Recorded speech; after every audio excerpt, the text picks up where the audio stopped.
What is up, my friends? You are very welcome along to Wednesday night's Late Night Agenda. Now, in full disclosure, trigger warning, I'm not a very happy bunny. So you're probably going to see me vent a little bit on tonight's show. Of course, I'm going to do my best not to aim that ire or frustration at any of you wonderful people watching or in the chat. But I'm about at my tolerance level at the minute for bullshit. And it feels like this transfer window is going to be a very, very, very frustrating memory for most of us. Tobias Bakke, thank you, bud, for gifting 5 Anfield Agenda memberships. Appreciate your support, and I'm sure those who were lucky enough to get a membership do as well, mate. Thank you for that.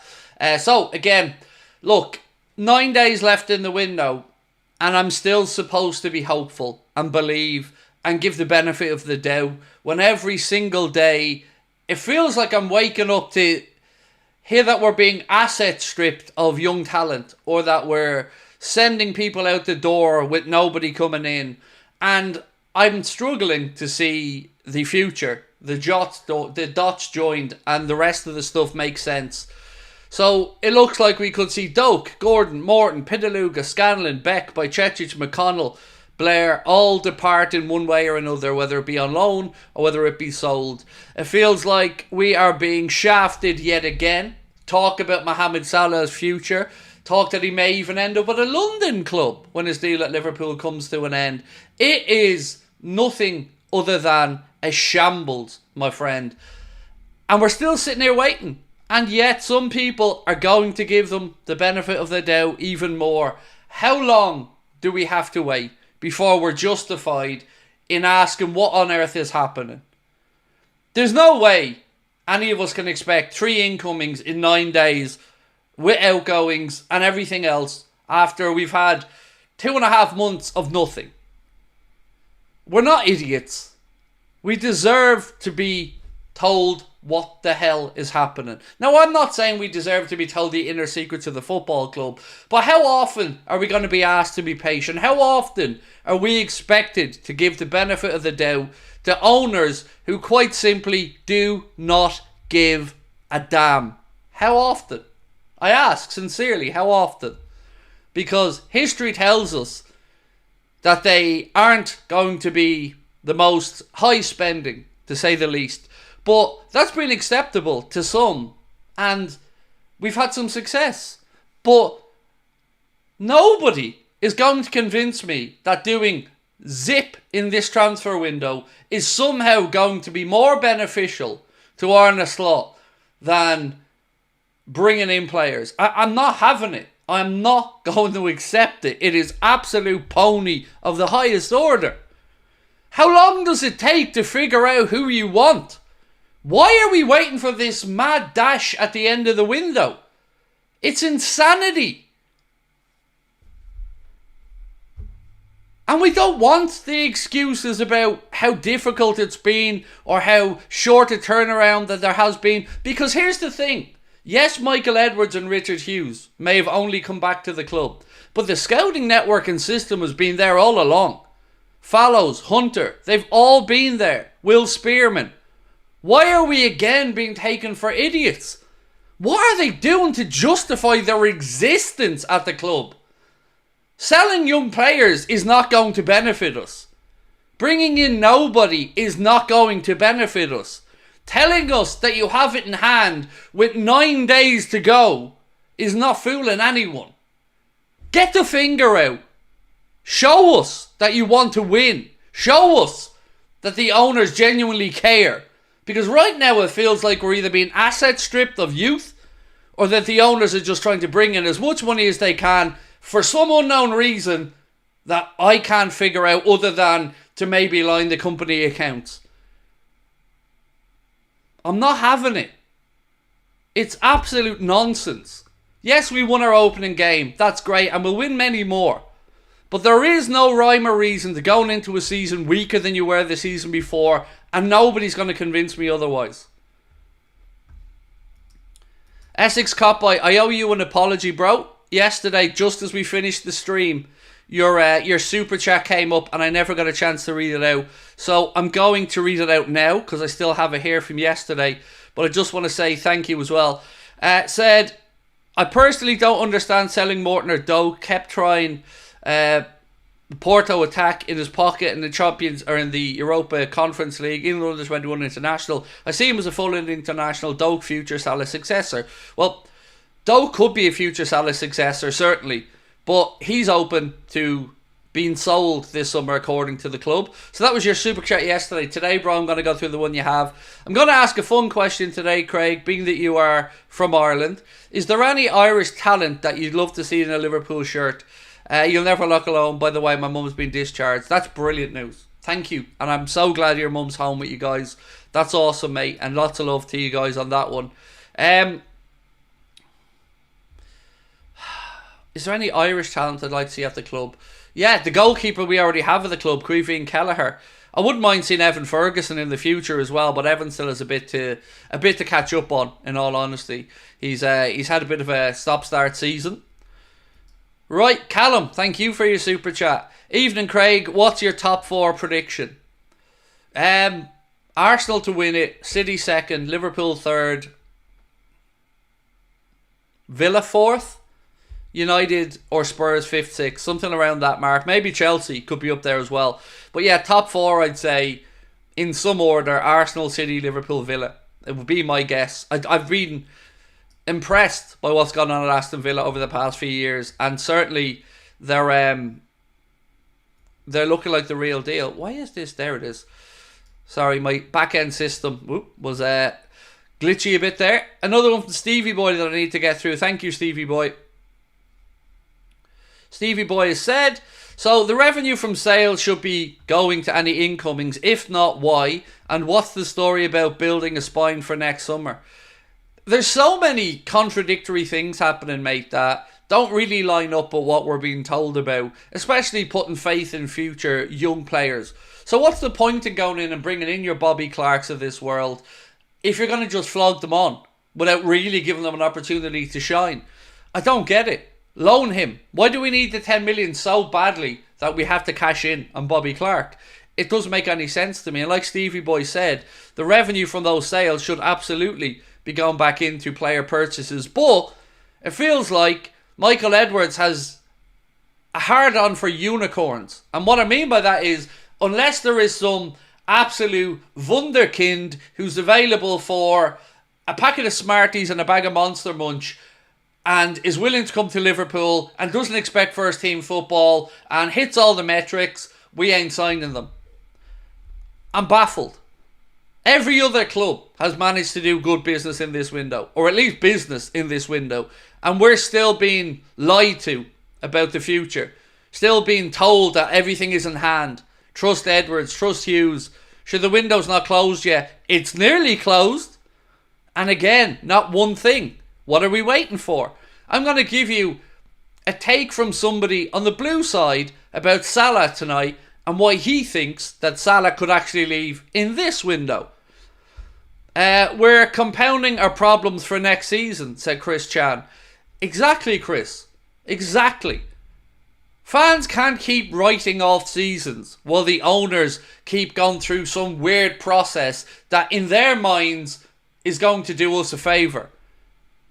They need to be competitive every goddamn year.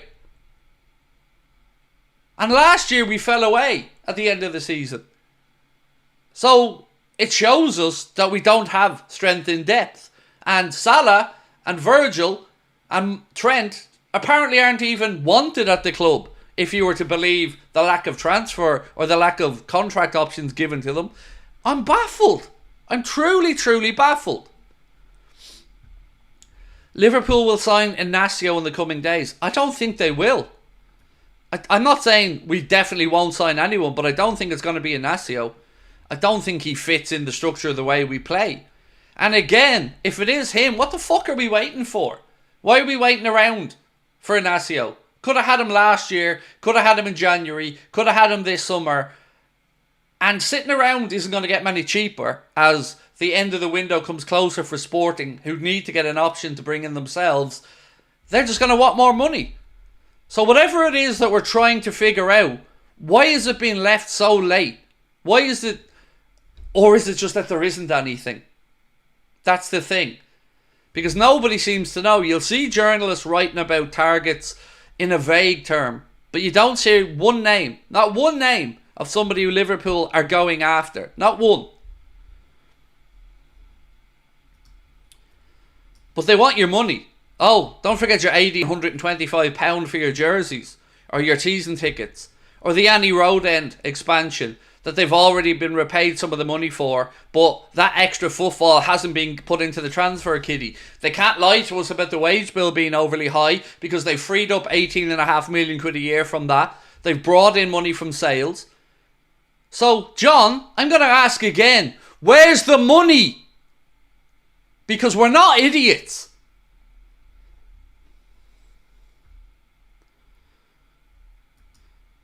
Alex McCall said, I'm honestly so sick of this.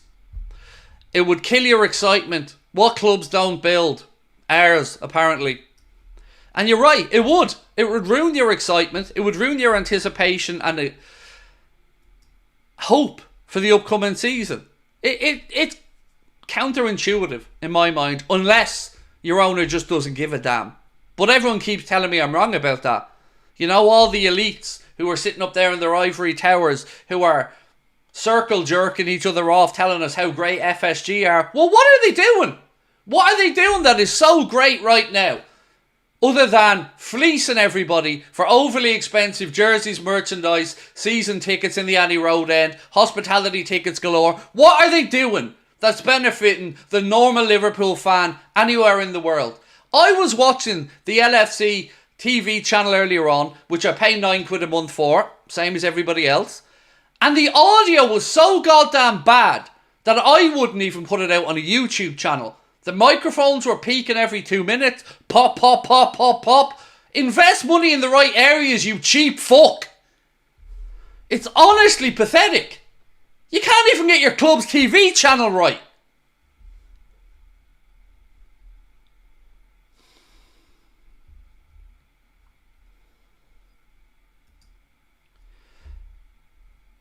Carl said, I've always said FSG would only buy to sell. See, the thing is though, Carl, they haven't even done that, bro. They've just done the selling part. We haven't done the buying part yet. Talks are underway, mate. For what? For what? Are we going back to the Inacio thing again? Look, cool. If I've said all along, I don't mind who the centre-back is as long as the club are happy with them. But we need the centre-back. So if Inacio talks are underway, I'm honestly sound about that. But why have they taken so long? Why are we leaving it till the last week of the window? It doesn't make any sense. The season got underway already. You should be looking to get going at the start of the season. Omar said, United fan from the US, as much as I love seeing Liverpool in the transfer mud, you guys are a top 3 side as is. A new signing might get you to compete for a title. FSG looks to be riding off debt from their other teams. So, Omar, obviously I don't understand the intricacies of financing a football club and whatnot. And I don't know what's going on at the Red Sox, the Penguins, or any of their other clubs or franchises or outlets or whatever you want to call them. But I do know that they are shockingly poor at supporting Liverpool managers in the transfer market. Shockingly poor. And last season, there was already a gap between Arsenal, City and us. We fell away. City have already brought in a winger. They're about to bring Gundogan back in by the looks of it, and they might do another move in the window. And they have a whole 115 charges headache coming their way. Arsenal, well, they've gone out and brought in a centre-back. They've got more options in that area of the pitch that they were already really strong in. And what have we done? We've gone about asset stripping the centre-back spot, selling Vandenberg off, being apparently willing to sell Gomez off. Matip's departed, so we're going to be left with Kanade, Virgil and Kwanzaa. 3. And even if you haven't done a deal to sell Joe Gomez, you've still pissed him off. You've still told him he's surplus to requirements. Whatever they're doing is absolutely shocking. Like, I thought Chelsea were going to be the masterful club this window at annoying their own players. They've already, by the way, taken Raheem Sterling's number and given it to Pedro Neto. They've taken Chalobah's number as well. What is going on in football? And why is it that there's a certain group of owners who are particularly iffy when it comes to the financial side of running their clubs? I'm done listening to anyone try to convince me that John W. Henry, Tom Werner, Mike Gordon or anybody else gives a damn about us being competitive. You cannot underinvest in your own playing squad and expect to go out there and be better. You can't. I don't care what you think about Arne Slot's coaching. He can't coach an empty bench. He can't coach injured players when we don't have backups to come in. We can't bring through young players from the academy if we're selling them all. What is going on? 9 days, 1 hour and 56 minutes to go.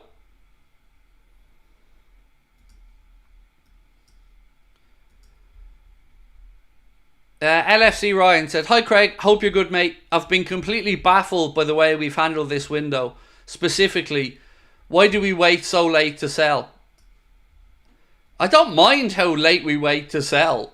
The selling part, that's not really going to impact us, is it? If we've done our purchasing.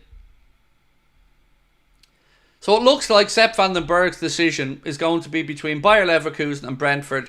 Leverkusen are only looking to buy if they lose Jonathan Tah, I believe. Or maybe Tapsoba, I don't know. But he's had a conversation with Xabi Alonso.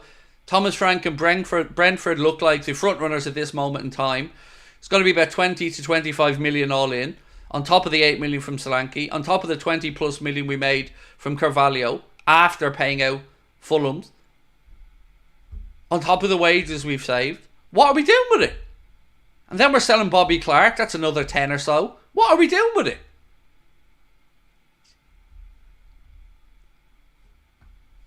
So we've been told that we're only willing to bring in players who are 100% absolutely going to improve the team immensely.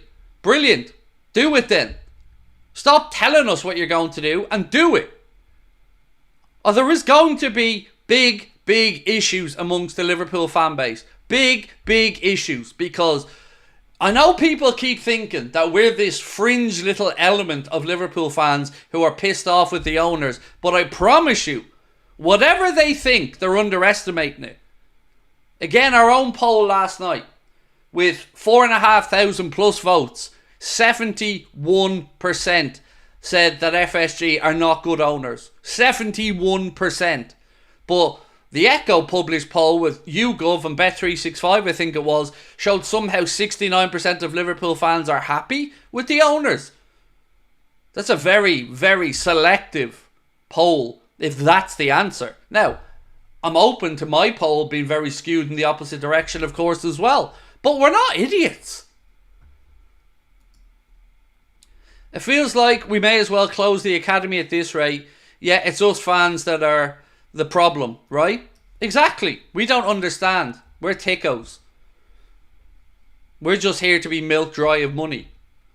I bought the new Liverpool away shirt when I was in Liverpool doing the live show. And I haven't even taken it out of the bag yet. Because I'm so annoyed at myself for caving in. I believed at that point Zubamendi was coming. So I was willing to be a bit more optimistic about the future. Still sitting in a bag at the bottom of my wardrobe because I can't bring myself to even put it on, knowing that I contributed to John W. Henry's finances in any way, shape or form. I despise the man.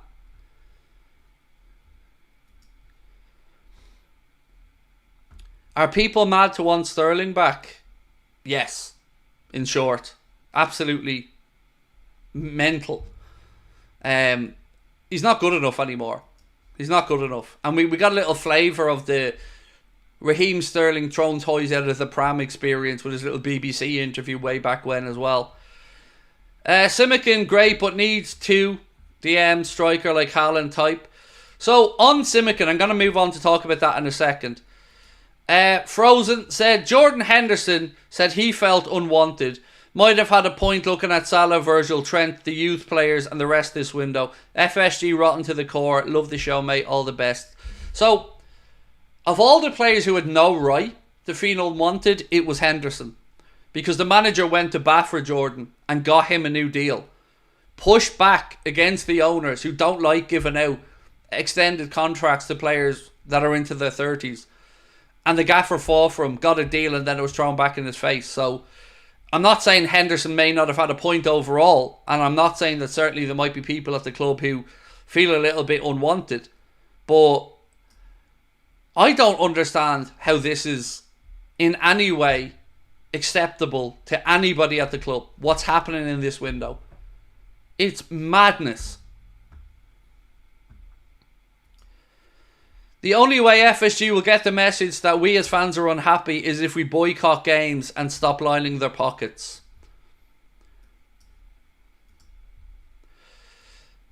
It's a lot to ask though, isn't it? You see, herein lies the problem. It's not the manager or the players that anybody have any frustration with, is it? You know, and by the way, I get what you're saying. I respect where you're coming from. But it's so difficult, and they know that.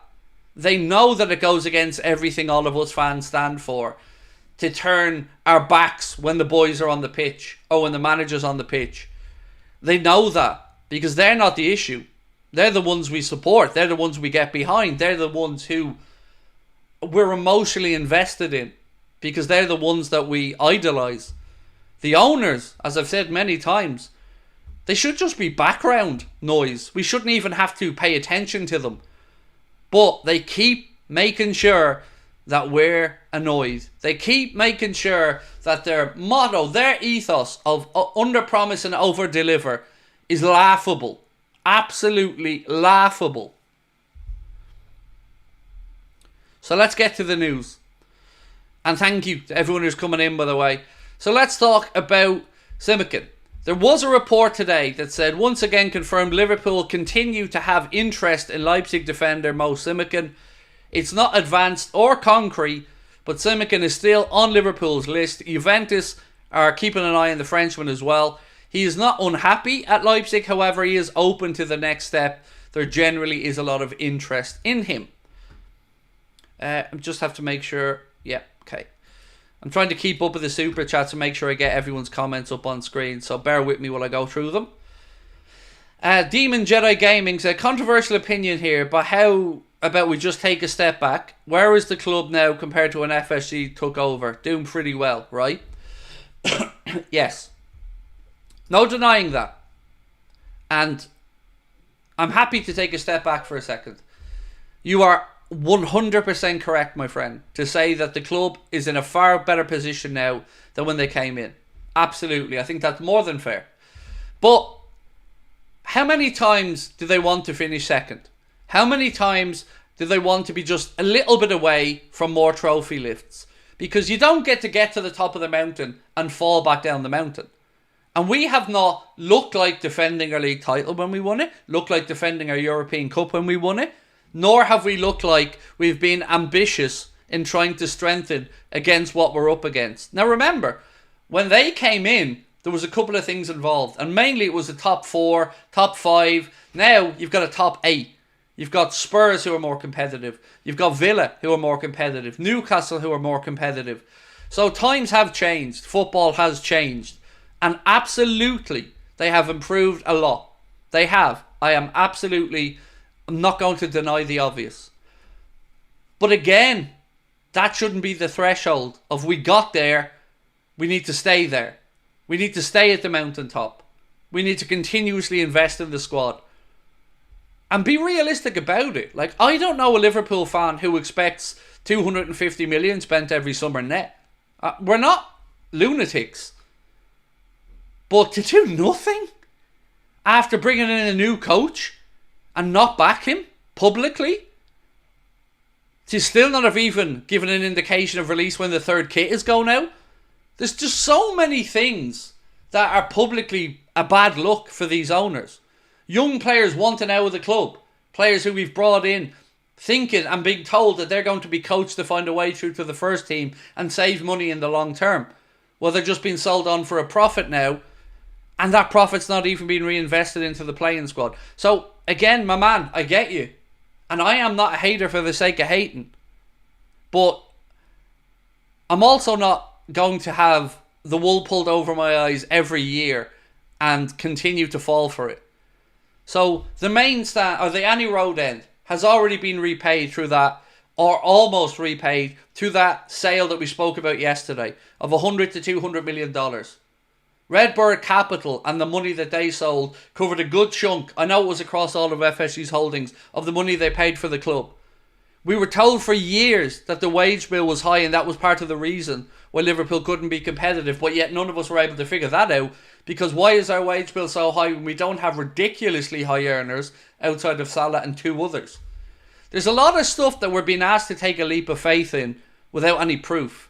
So like I said the other day, do the wages that are so high encompass Hughes' wages, Edwards' wages, and all the other executives at the club? Because we don't know the numbers, because they're all obviously private and confidential. So there are a lot of things that we're being told. We're always quick to be told how great FSG are, how clever they are commercially, how all of this will generate more revenue, the Nike partnerships, the footfall in the Annie Road and the main stand. But how has that helped us on the pitch? Has any of these things over the course of their time at the club improved the spending on transfers? The answer is pretty much no. There's been a steady 40 to 45 million net spend up until last year, where we had a net spend of 90. And that was the biggest in the history of their ownership. And we're a club that's turned over and made 100 million profit in a year before. I believe the first Premier League club to do that. So again, I can take a step back, but they've been here a long time, and they are coasting right now. Turning my back on the club isn't in my DNA. I don't think anyone's suggesting turning your back on the club. It's more about venting our frustration over the ownership. Nobody, and I certainly would never ask anybody, to turn their back on the boys or the gaffer. That's different. That's a different conversation. But these owners, these absent owners, don't give a shit. Is there an FPL for the Anfield Agenda community? I think there is one, but I didn't set it up, bro. So somebody in the chat, I'd have to give you the link to it. I am in it, but you'll know me. I'll be down towards the bottom every season without fail. Michael Owens, thank you for your super chat. Said, if FSG aren't willing to spend, how did Henry plan on competing in a Super League? Take care, Craig. Love to you and the family, mate.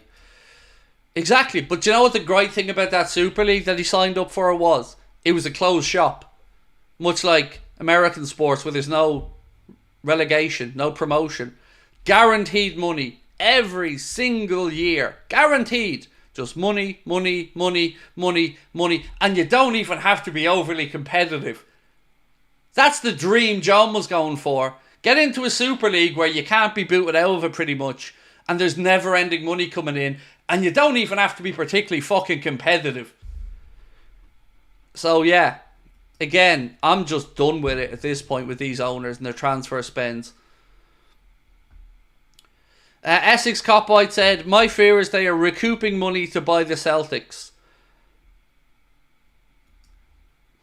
I would imagine, and again, I don't and never will deal in amounts of money that big, but I would imagine with what they have on their portfolio, that the ability to fund the purchase of the Boston Celtics or the NBA franchise in Vegas or whatever it is they want to do next, I would imagine that they have access to that capital one way or the other. But maybe you're right. Certainly a lot of stuff isn't adding up for me. You know, how can we continuously have this ridiculously high wage bill when we know United up the road are paying lads like Casemiro ridiculous money, De Gea was on absolute insane money, many, many others. And we're supposed to believe that it's all just Liverpool with a high wage bill, and that's the problem all the time, even when they're gloating about freeing up 18.5 million from the wage bill. How do you not give Trent a new deal? Or sell him? This is what I really can't figure out either. I'm open to Edwards looking at somebody like Salah or Virgil or Trent or anybody and going, don't fit my future plans, I'm going to cash in. I might not agree with it, but I'm open to it. What I can't get around is the idea of letting them walk out the door again for free. That doesn't make sense to me in my little chimp brain. Carl said, when is the news going to break Trent to Real? I hope it doesn't. I really, really, really hope that there is absolutely nothing to that, mate. They don't understand the Monday mornings of celebration or reflection, the butterflies on a Friday when we're waiting for the next game. We care about how the team make us feel, not the numbers on the boardroom papers. Exactly, Jason. I tip my hat to you, sir. Exactly. Some things are unquantifiable, and the Geek Squad don't understand that.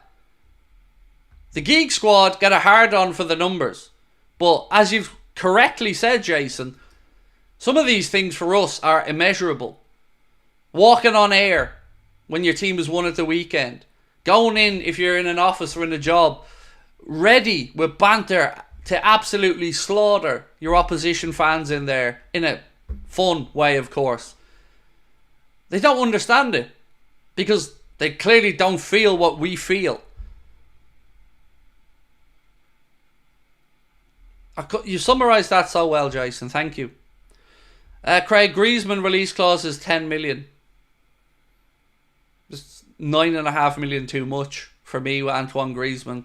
He's just a headache in a bottle. I lost all respect for Antoine Griezmann when he did that whole will I stay, will I go Barca Atletico Madrid stunt. I lost a lot of respect for him at that point. It's so stupid, said Fimble FIFA. LFC fire sale now on. Any young talent free to go. Have Edwards and Hughes done anything good? FSG out. Well, have they done anything good? The answer, sincerely, at the moment, is no. No, that's unfair. I will give them the credit for picking Arne Slot. I'll give them the credit on that. Because I really do think they've made a great choice there. And that's part of why I'm angry. Because they've got in a great coach. I like everything about Arne Slot. You know, he's not trying to be Jurgen. He's his own man. But he needs to be backed. He didn't come to Liverpool Football Club to have a smaller transfer budget than Blackburn Rovers. He came to Liverpool Football Club because it's one of the biggest clubs on the planet. It's the most successful club in English football history. 6-time European Cup winners. 19 times champions of England. And he's been nickel and dimed. And they shit the bed on the one player in the one position that was absolutely pivotal to get right. And they've shit the bed on it. And apparently don't have another option. I'm waiting to get into the Salah stuff, by the way. Hang on a few minutes, because we've got a lot of Salah stuff to go through, which is absolutely mind-bogglingly annoying. The fact teams like Ipswich have been more active than us concerns me. No slight on Ipswich, of course. Mate, we're one of the only teams in the whole of Europe who've yet to make a signing. Let that sit in. Any of the top leagues in Europe, we're pretty much one of the only teams, if not the only team, yet to bring in a player. And somehow, the FSG apologists who told us, Craig, you're being impatient in July, wait till August. Craig, it's only the start of August, don't go losing your mind just yet. Craig, there's still 2 weeks to go in August, calm down. Now it's 9 days to go, and we can't even get Georgi Mamardashvili signed up over the course of 5 days?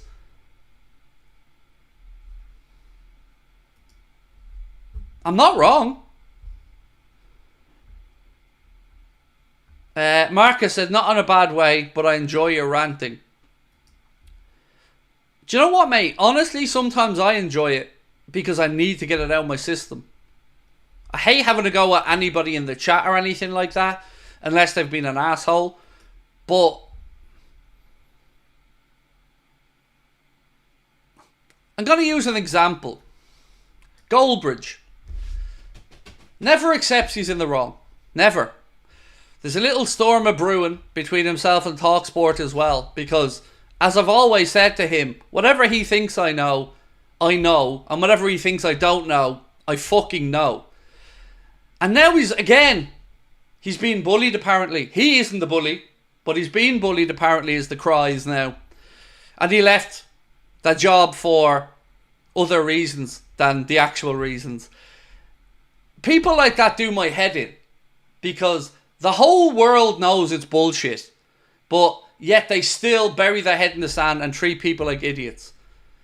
And I don't put up with people like that or lies like that, because it is just that. And that's why these owners drive me demented. Because you can't keep saying stuff, but the reality is different. You can't keep telling us you want to under-promise and over-deliver and do nothing. You can't keep telling us that the Annie Road end and the main stand and the increased footfall was going to increase revenue, which would be reflected in the ability of the managers to go into the market. You can't just do that and then not do anything. You can't tell us the partnership with Nike was going to generate loads of money, open up markets all around the world that would again be reflected in the budget the manager has. Where is it? When are we going to see it? It doesn't exist. To us, maybe it exists in the bank accounts, but it doesn't exist in the real world experience of being a Liverpool fan. And that's before we talk about Kloppo. And why was he really so exhausted? Yes, the rigours of being a Premier League manager are of course very difficult. But you'd have to say there was probably a little bit of felt like he was banging his head against a brick wall at times behind the scenes. Sounds like they're still looking for buyers or have sensed the lack of signings, contract renewals and players leaving. Carl said Portsmouth agreed deal for Blair. Yes, 300 grand for Harvey Blair. So 2 of the 3 youngsters now that have posted the black and white images are out the door for 10.3 million roughly so far. I'm not sure what's going on with McConnell yet. I haven't kept up on that one.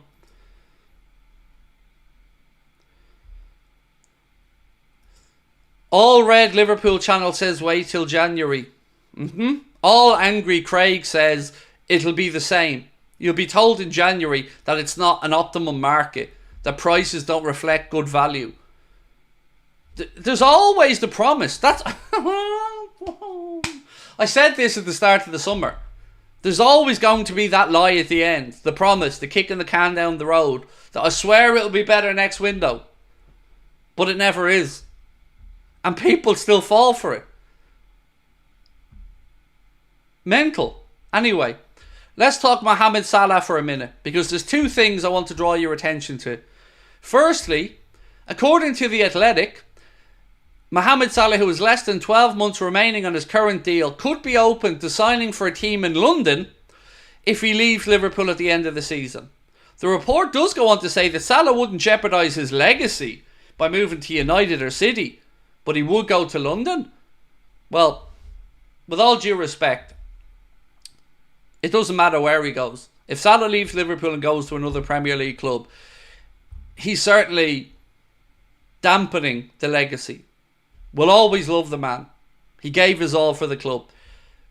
But, you know, if you end up at Arsenal, Spurs, Chelsea again, I don't think that's going to sit well with many of us Liverpool fans. But, of course, it'll be spun that he wanted to stay, but the club wouldn't pay him. That's what will be spun. And again, that could be right. But I know it's not a great look for us, is it? And I know it's not going to solve the situation of we've got one right winger who's already in the last year of his contract and no backup. Again, make that make sense. What happens if Mo gets an injury? We're fucked. That's what happens. And you're willing to sell Ben Doak? Because they are. Now we're seeing reports that, according to L'Equipe, Liverpool are one of the clubs interested in signing Adrian Bleeding Rabiot, who we've already turned down on multiple occasions, who's 29 years of age, but he is also one key word. You know the word I'm about to say. Free! That's the key word.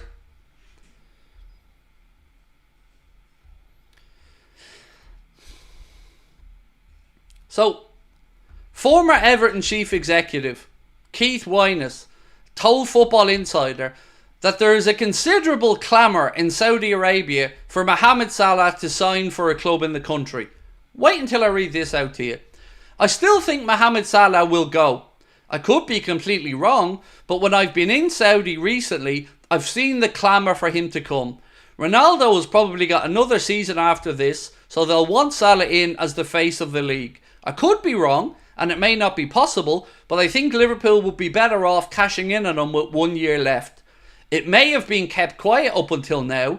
That would be the headline deal, and it makes sense. Saudi Arabia have got their TV rights coming up, and if Salah came, the Egyptian rights would go through the roof.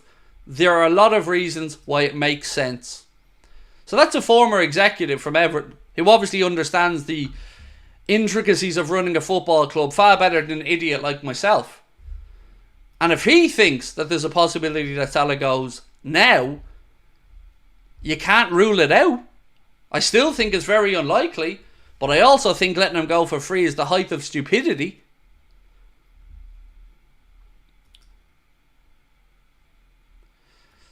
Why bring back Edwards and Ward to do nothing? Your guess is as good as mine.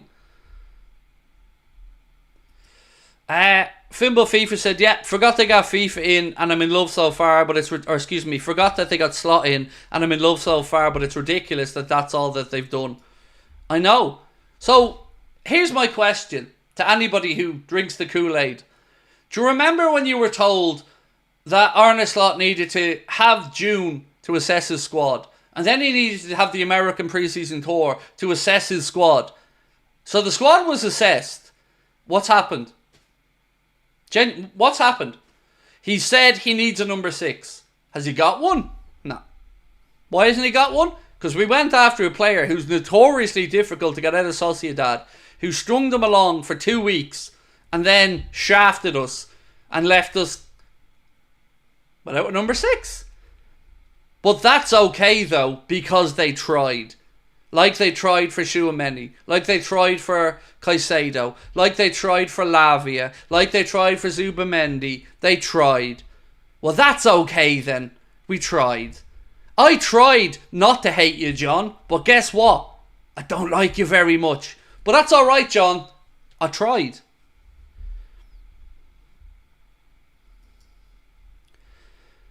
I really feel like Arne should have demanded a transfer budget / promises on signing before he signed, especially given how little they backed Jurgen.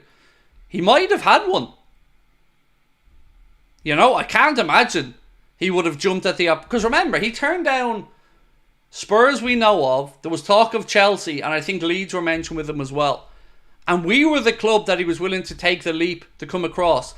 And I absolutely understand when he says he inherited a decent squad or a good squad from Jurgen. There is absolutely the makings of a good squad there. There just isn't enough to go through a really, really long season with increased Champions League games.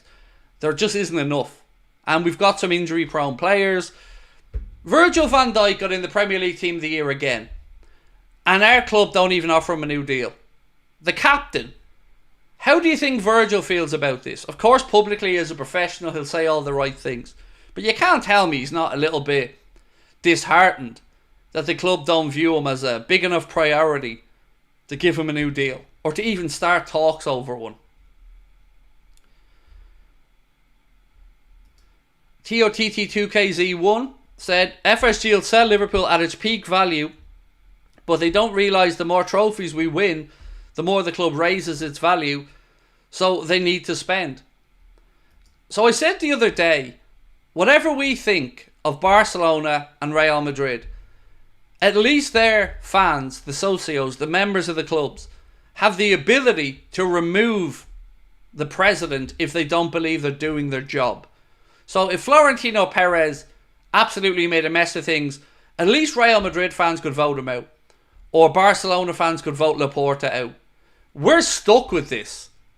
And what makes it even more galling is that some people seem to think that this is the best these owners can do. And that we're all tickos that don't understand the financial side of it. But they won't explain it to us. Heaven forbid. No. It's far easier to just talk in vague phrases with false promises and excuse after excuse after excuse. Marcus said, even VVD said we needed signings. He did indeed, sir. And he said that he believed that they'd be done, that the people at the club would get it over the line. Fimble FIFA said they tried FSG out. Do we really know they haven't been offered deals?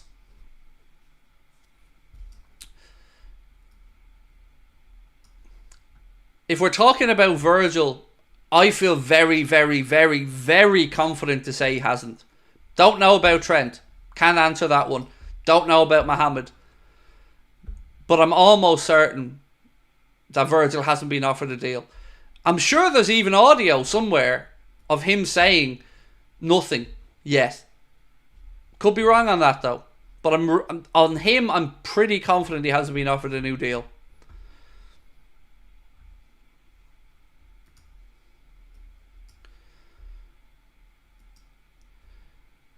Simple, said Essex Copite, get Varela. Let me get this up on screen for you, bro. Yeah, there it is. Get Varela. Now it's clear why Xabi stayed put. Where's the effing money, John? So, let's talk more news, because there is more news. Piero Hincapié will sit down with his representatives to make a decision on whether to stay at Leverkusen this season or to leave before the end of the window. Liverpool, Spurs, United, Atletico Madrid are all interested in signing him. Why is so many deals so late? Like, what's the point of having a window that's open from 14th of June until 30th of August if nobody is willing to do business till the last? Just open it for 2 weeks or a month. This is just pain for a lot of fans. Unless you're a Chelsea fan, in which case you don't know which new toy to go open and play with first.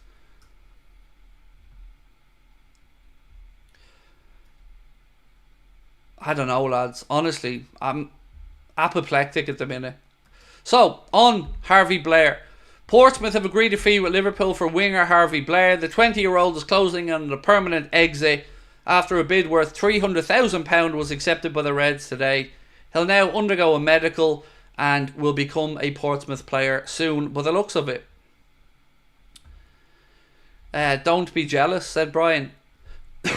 I'm not particularly jealous of Chelsea for many reasons, mate. Most of them being the racist piece of shit singing captain that they have at the club, which spits in the face of everything the Premier League profess to want to do, which is remove hate, racism, misogyny, Islamophobia, and all those other buzzwords that we're held accountable for as fans. But Enzo can go out there, go on live social media and sing his song with racial tropes in it, and there's nothing done about it. Oh no, that's a lie. I'm wrong. Sorry, they gave him the captain's armband. Yeah. 191 years worth of player contracts at Chelsea. I'm definitely not jealous. But at least Bowley's doing something. At least he's trying to figure out a way to win. John has an algorithm though, so there is that.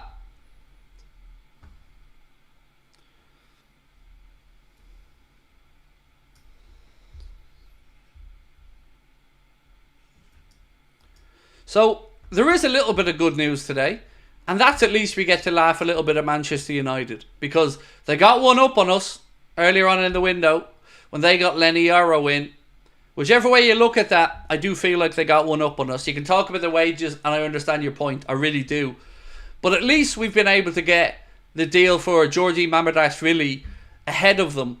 So this, coming out of Spain, said United wanted to take advantage of the situation with negotiations not moving forward between Liverpool and Valencia.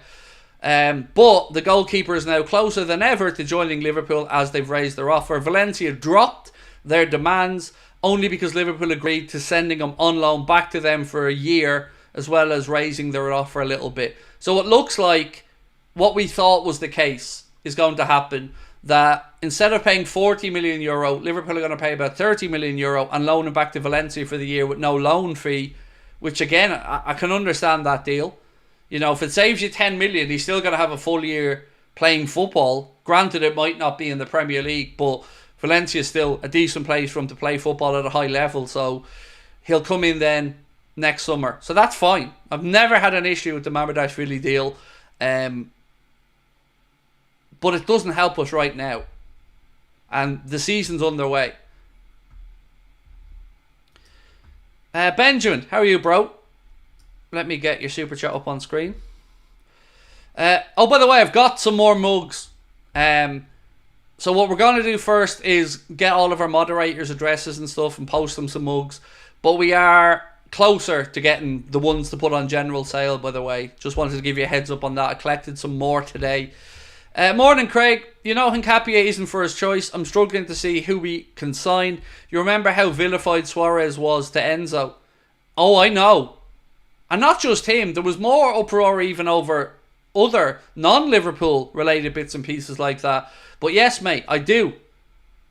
I remember only too well that situation. But it is, like, to be fair, I was watching Sky Sports News last night, and they were, at least on back pages, talking about this bad luck for Chelsea. I think it was Miguel Delaney, if my memory's right, talking about what a bad luck it was. And it is. It's shocking. It's tone deaf. I don't understand how this hasn't been called out in the media more. Because if I came on here tonight and I sang the same song,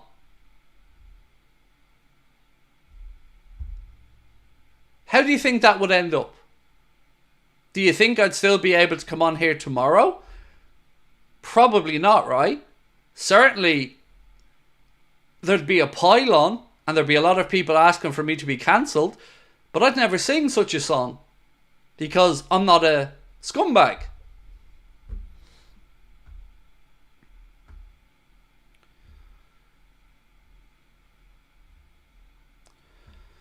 I commented on this before. Stop using United's name when United don't need a goalkeeper. It's not me that's using it, mate. I'm not writing the fucking articles. If you want to go piss and moan at somebody, you can go over and have a chat with Marca, Dario AS, Mundo Deportivo, or any of the other Spanish outlets who are reporting exactly what I just read. So, what benefit is it to me to use United's name to get a keeper? I'm only reporting what's in the news. So, if you want to cry arse about it, that's fine. But you're not being run properly. Which, by the way, is what you've ended your sentence with. How is giving 200 people a P45 slashing costs a go-go being run properly? Has the roof been fixed? So you can delude yourself into thinking Jim's fixed everything, but he hasn't. I still got to watch your game against Fulham and you were still dog shit. So with all due respect, I'm not using United's name for anything. Now, let's talk about being fair. Did we all on here put up with the banter from United fans over Euro? I believe we did, and we took it well. Because you bested us. No problem admitting it. But how is it you can't take the same banter back? It's a little bit childish. And on Hincapié, Benjamin, I've no idea who the centre-back target is, mate. I haven't got a clue. I just hope that there is one. Liverpool could implode unless they address the problems, said Steve Aldersey.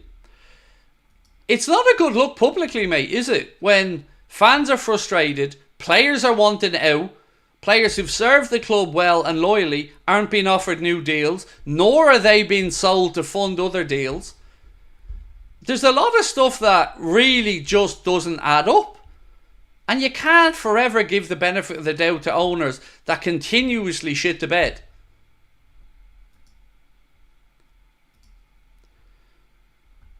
Trust the spreadsheet. Haven't you seen Moneyball if it's good enough for Brad Pitt?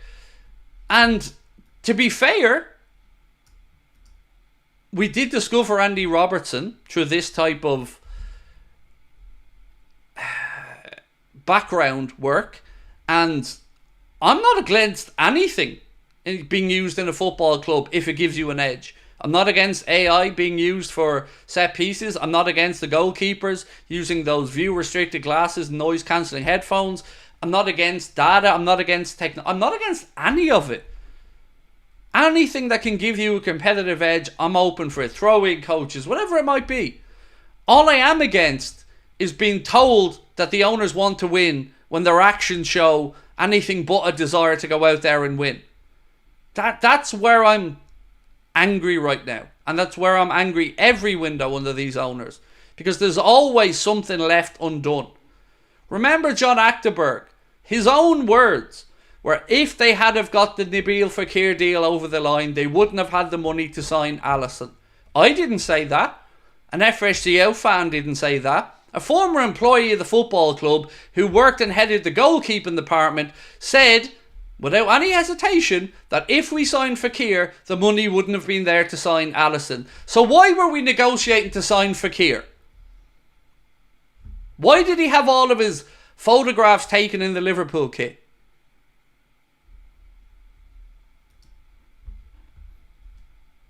I don't know the answer to these questions, but I know it looks stupid.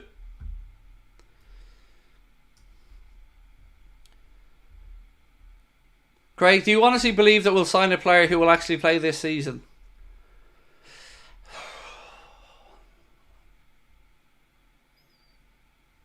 I don't know what's belief and what's hope.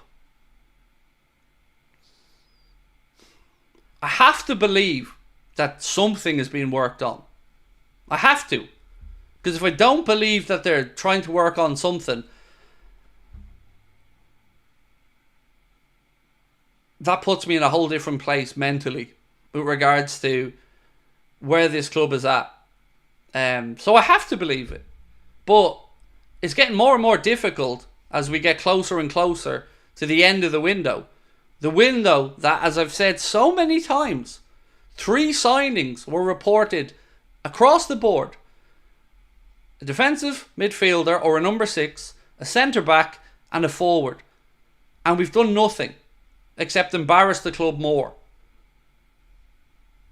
And have Spanish media mocking that Liverpool can't even go and sign Zubamendi, even though they offered him 3 times the money he was currently on at Sociedad. After Tchouaméni turned us down to go to Real Madrid. After Bellingham ended up at Real Madrid. So we've been promised generational talents. We've been promised we're able to compete in the transfer market. We've had the laughing words come out to say that Liverpool only want to sign their top targets and won't settle for second, third or fourth best. Well, how has that worked out so far in this window? How has that worked out? Only going for the bona fide, improve the team, drop straight into the starting 11. How has it worked out? Because I might have missed something, but I haven't seen one. Not one.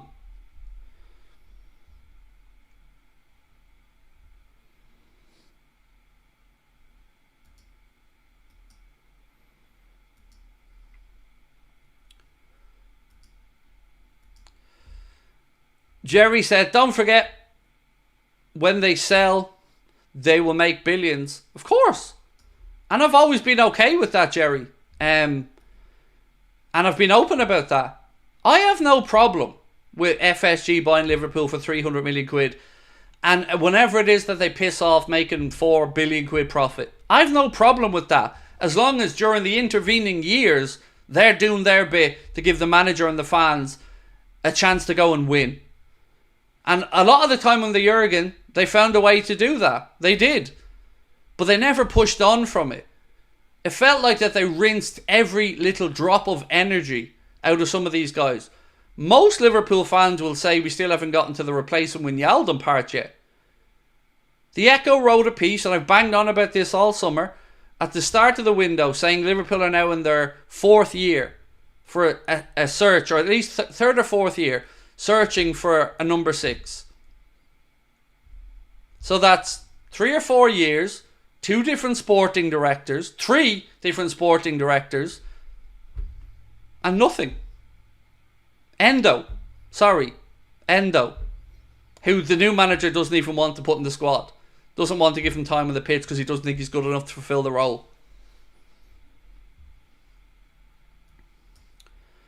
LFC Cal said, there's a reason Major League Baseball has moved away from Moneyball has never won a championship, and the Red Sox are now in the mud. Moneyball will destroy LFC. So, full disclosure as always, mate, I don't know much about Major League Baseball. Certainly, I don't know very much about the Red Sox. But I do know that there are very many unhappy Boston Red Sox fans. And I do know what I've said many times before, that every time they seem to face a 50-50 call as an owner of anything, they end on the cheap side. So I don't know enough about Fenway Park to know whether it was the right or wrong decision for them to stay at Fenway. But I do know it looks like a kip. So whatever they did to it, it still doesn't look great. But it was the cheaper option. I know when they came to Liverpool, they had an option of building in Stanley Park. Maybe they could incorporate the old Anfield into it. Maybe they could have gone to the docks. But what did they do? The cheaper option. Now, of course, sometimes the cheaper option, certainly with regards to Anfield, a lot of people will say is the right decision. I'm absolutely open to that. When we didn't get the defensive midfielder we wanted last year in Caicedo, what was the answer the owners came up with, along with Jurgen? To sign the cheaper option. It's always the cheaper option. Always the fucking cheaper option.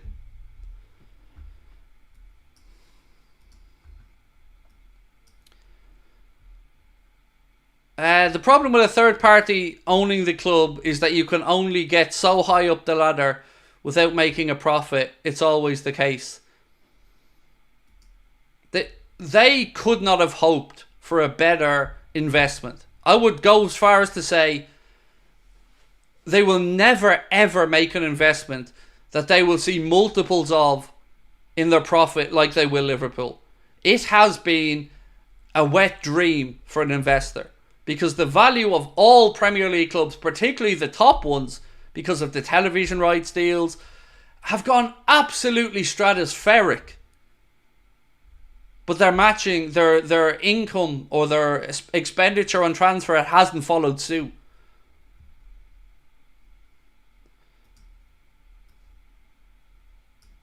And as my old phrase is, if they don't do it in Boston for their hometown club, where they walk around, live, eat, work, what hope have we got when they don't have to be at Anfield? They don't have to walk around Liverpool city centre. They don't have to listen to the likes of you or me moaning at them.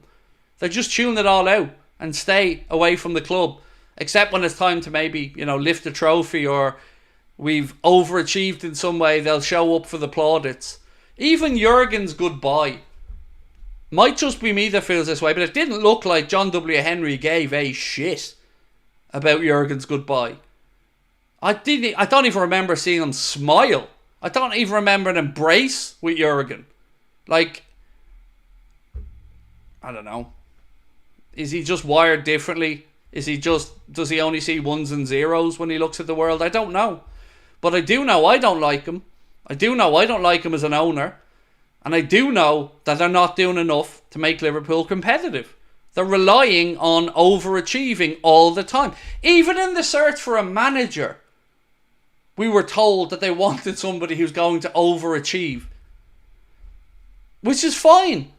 But imagine how frustrating it is as a fan, feeling like you do have a manager that can overachieve, and yet you still won't back him. Imagine what a bit of backing would do to the overachieving manager.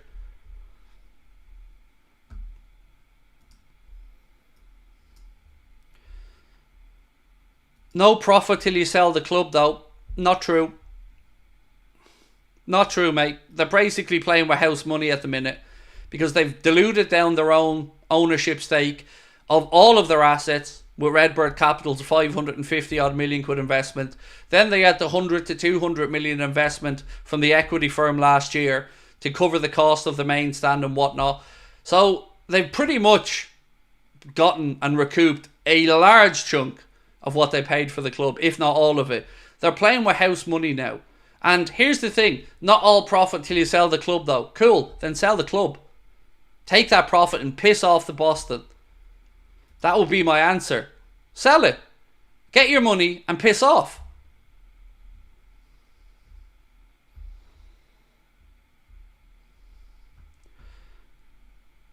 What happens if VVD gets injured in Canada? You know what happens. Nothing other than us getting frustrated. Here's another question that I genuinely would like to ask. In what world does anybody believe that without new deals secured, that Virgil, that Mohamed and Trent are going to run through a wall for the club? Genuinely. If there's a 50-50 challenge, or if they have a twinge that they feel something, what makes people think that they're going to run through a brick wall and do everything possible to get a win, other than their professional respect? Nothing about this portrays a position of strength from the club. Nothing. Youngsters wanting out does not look well when you're the club that's bragging about bringing in youngsters for the future, and the likes of a trainee only. Bobby Clark was one for the future. What good is bringing in Ben Doak if we're willing to listen to offers from already? What's the point of all of this?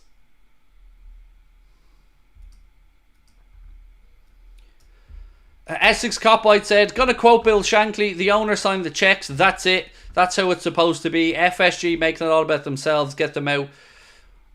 And Simon Hughes' piece as well on sporting directors I actually found really good.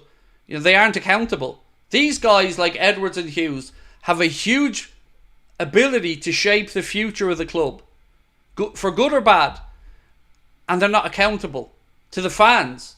I know they're accountable to the owners, but sometimes owners need to be reminded that all they are custodians. You don't get to just keep pulling the wool over people's eyes and think they're not going to mobilise. I still think they're ciphering money out to purchase the Boston Celtics. I used to work under an acquisitions company, very similar trends. So, I don't know if Brian, LFC USA, has ever spoken publicly or in our chat about what he works in. Let's just leave it at this.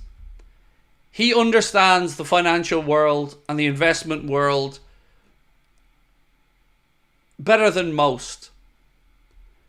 Has been very successful in his endeavours, and tells me without any hesitation that he is in no way fond of FSG as owners, that they're in no way thought of well in the city of Boston, their hometown, and that he has no time for John W. Henry and what he's doing. And he lives in the city, Brian, by the way. He's a born and bred New Yorker, but he lives in Boston. And he can explain to me some of the movements of the football club and why they're bad. And why what we're being pitched publicly is not what's actually happening. So, I might be an idiot, but I do associate myself with and try to learn from people who are better educated than me on certain topics. That's one thing I hope you've learned about me over our time on this channel, is I'm not closed-minded. I want to learn. I want to understand. I want to empathise with people. But it's a bit hard when we're just being told to shut up. It's a bit hard when no information is coming back. The "you'll never walk alone" ethos is horseshit to FSG. It's you'll never walk alone unless you dare to question. Unless you dare to ask a difficult question of these owners. Journalists can't do it, because they know if they do, bye-bye opportunities. Look who gets to go on all the pre-season tours and that. It ain't anyone who's ever been critical.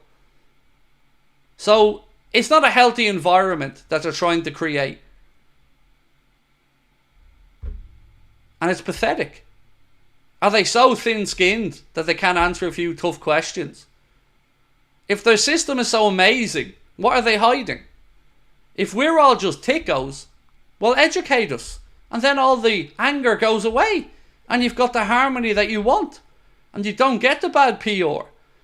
It's no accident that FSG outtrends every single transfer window. I don't start it. I'm not on Twitter. So you can't just label me the lunatic that moans about the owners, because it trends without me doing anything.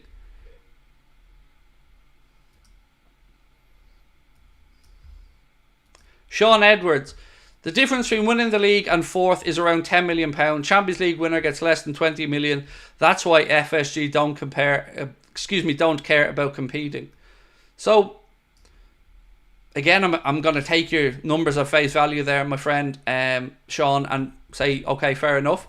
But there are other aspects that winning attracts more money and more status. So, the vision of selling Anfield around the world, the COP, the fans, the European Cup adventures, those wins, they're all built off success.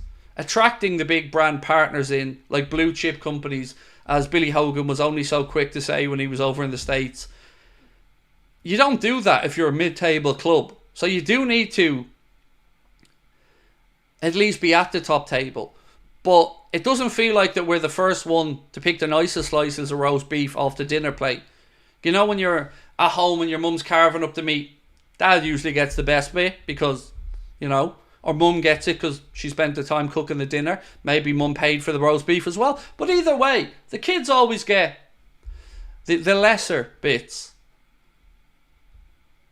It's about time that we were eating good as Liverpool fans and not being accepting scraps off the table. Like, I've always understood that they bought the club thinking FFP was going to be enforced. They looked at it and they thought that they could outperform other clubs if FFP was being enforced. But we've all figured out over the last 10, 12 years that FFP is a joke and that it's usually just the smaller clubs that really get punished. And even when the big ones do get punished, their expensive army of lawyers find a loophole and a way around it. So what benefit has there been to be the good boy in class? To doing everything amazingly, cleverly well? Fuck all is the answer.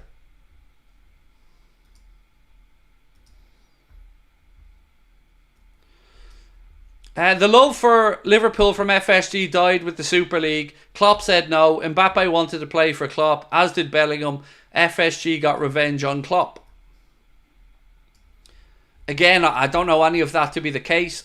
And you are, of course, entitled to your opinion.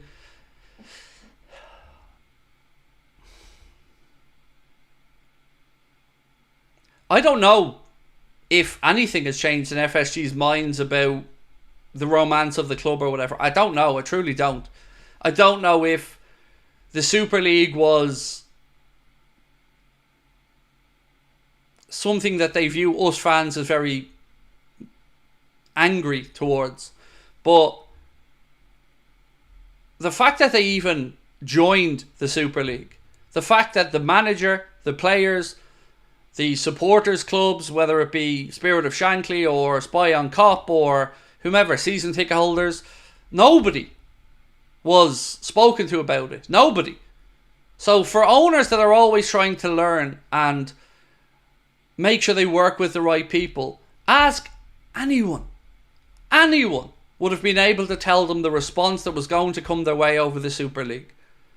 But them pig-headed, arrogant people thought that they could just tell us what was going to happen with our club. That we are just going to go and join this project because it means never-ending money and not having to be overly competitive, and you're just going to have to come along for the ride. Sorry, not going to happen. Didn't happen. And if that isn't an indication to these clowns of exactly what's possible when fans mobilise, then I think they're in for a rude awakening eventually. Because this season, without signings, is not going to end well. And Arne Slot is going to look bad. And he does not deserve to look bad. The players don't deserve to look bad. The owners deserve every single goddamn bit of criticism because they do nothing.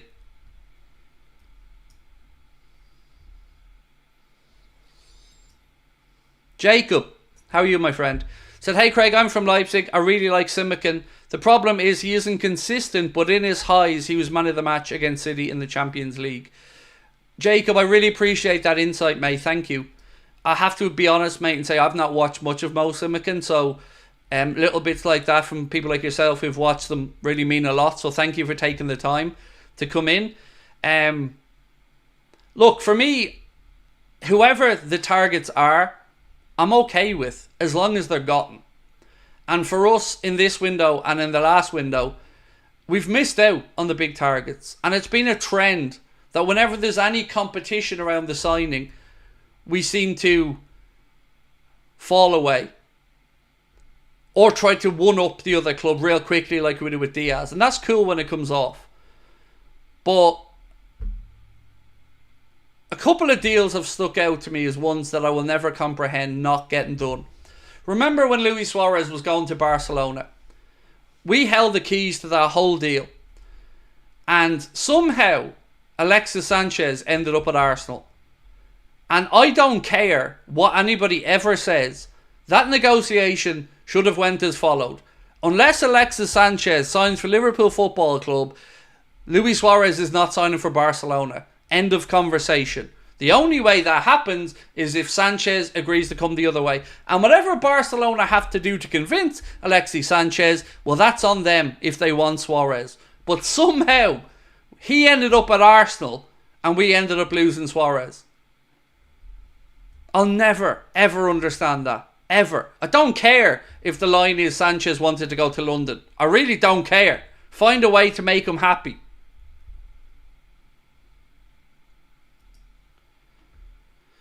Danny said, Craig, I really don't get the Ben Doak stance. Always love to see a fellow Scot succeed at the club. Him and Clark have very bright futures. So, the Ben Doak thing is definitely very confusing, Danny. Loaning him for a season. I think most of us would go, yeah, okay, that makes sense. Maybe Arne Slot won't have the luxury of being able to give him minutes outside of maybe domestic cup competitions, a dead rubber in the Champions League, something like that.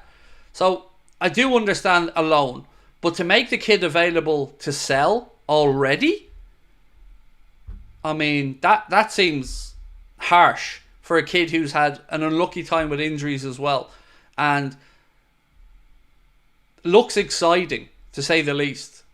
So, there's a few of these deals I don't understand. The Bobby Clark one really angers me. Because do we need 10 million that bad? Now, you can say to me that there's a buyback option in there, but would Bobby Clark really want to come back? If Liverpool said to him, you know what, mate, you've done really well over there in Salzburg, we'd like to trigger that clause for you to come back. I very, very, very much doubt Bobby Clark signing that contract. But if you've loaned him out, then he's your player. Then you can say, well, mate, that went really well over there in Salzburg. Arna's been really impressed with you.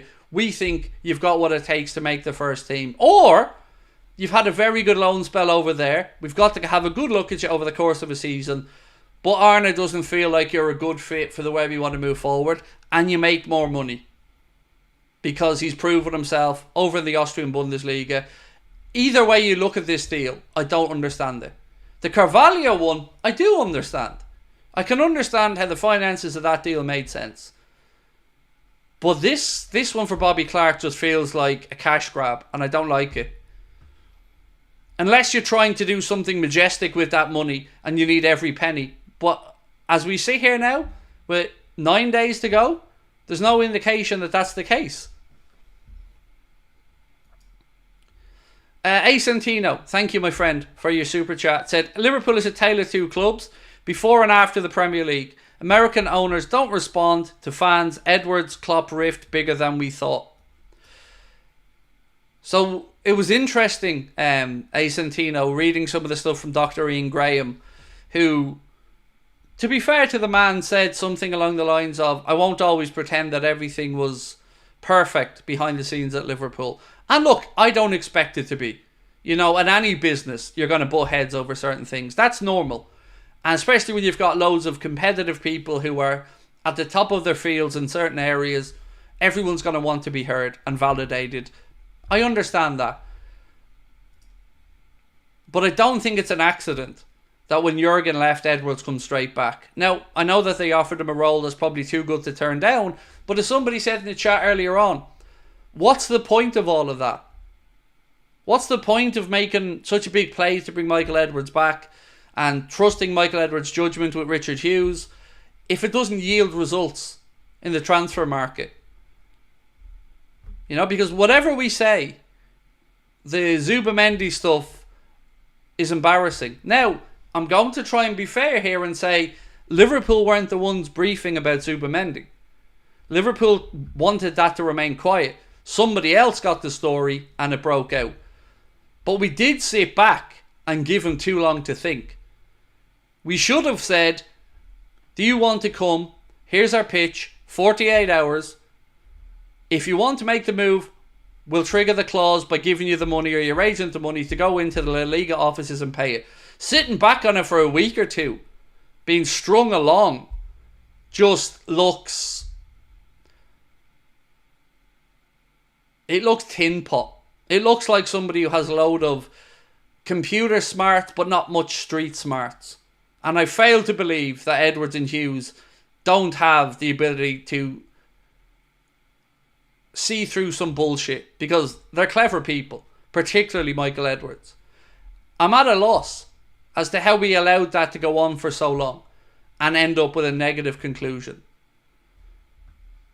Gavin, thank you for your super sticker, mate. Appreciate you.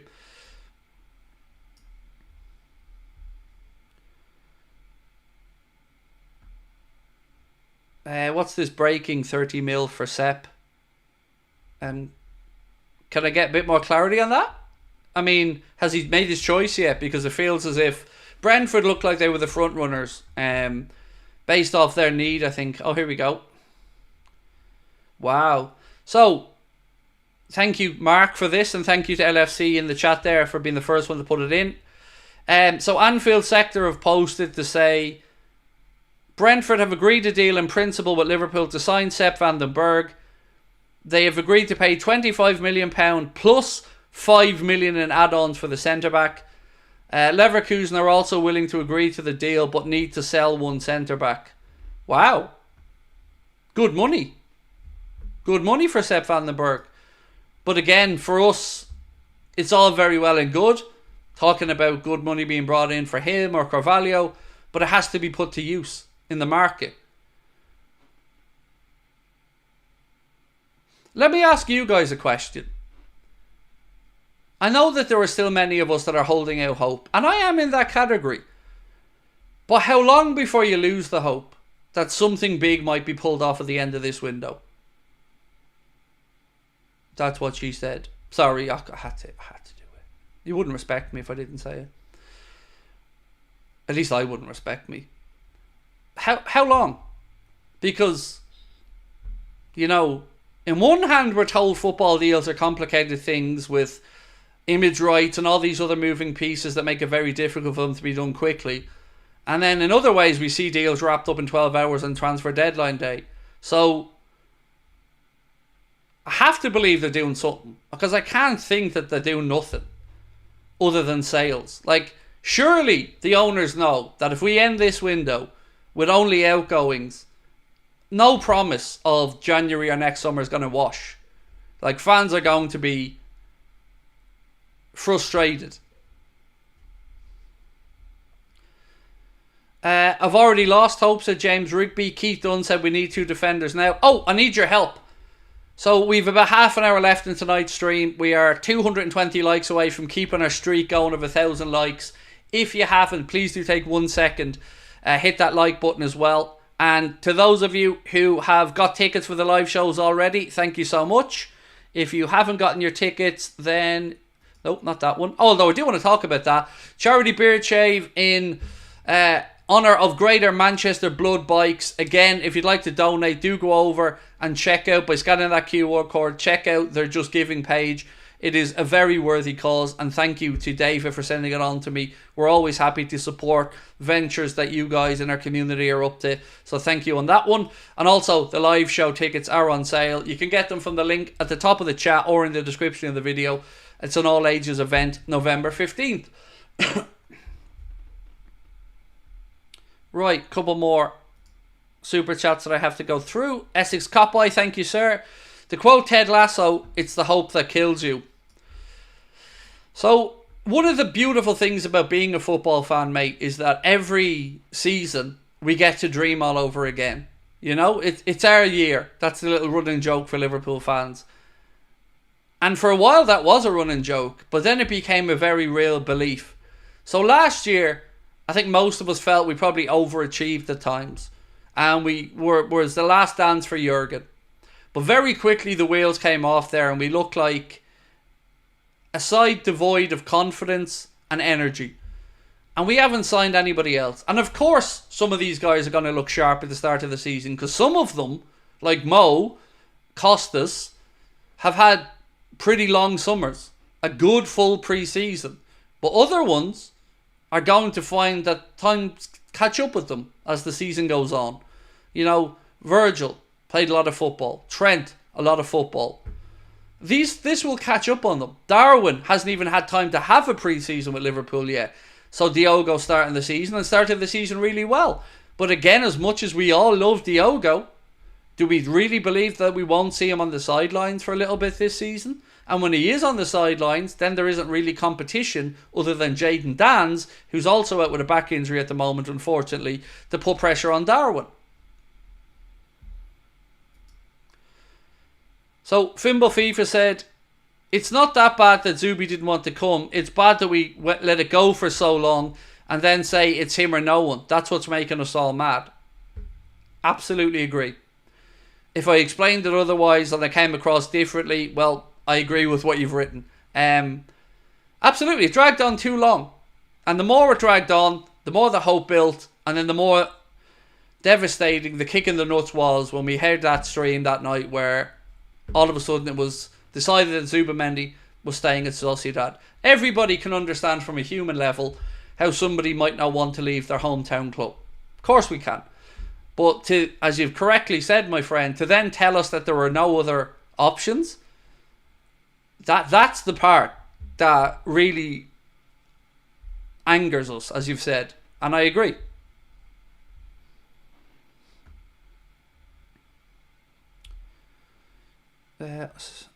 Sorry, I'm just trying to catch up on something here in the chat. Your dad died mid-operation. Trudy, oh my days. Happened to a friend of mine's father as well. I'm so sorry to hear that, mate. I am. That's incredibly sad. Look, there's no point in me saying I hope you're okay, because of course you're not. But we are here if you need to come in and vent, or you want to just reminisce about your dad or anything. You know, just know that we'll be here when you're ready. And that our thoughts are with you. Certainly, that is incredibly sad. I'm really sorry to hear about that. When you're ready, or you need to open up or share, or we're here. Just know that much. If we can do anything else, we'll give you that big virtual hug. That's really sad, mates. I'm so sorry.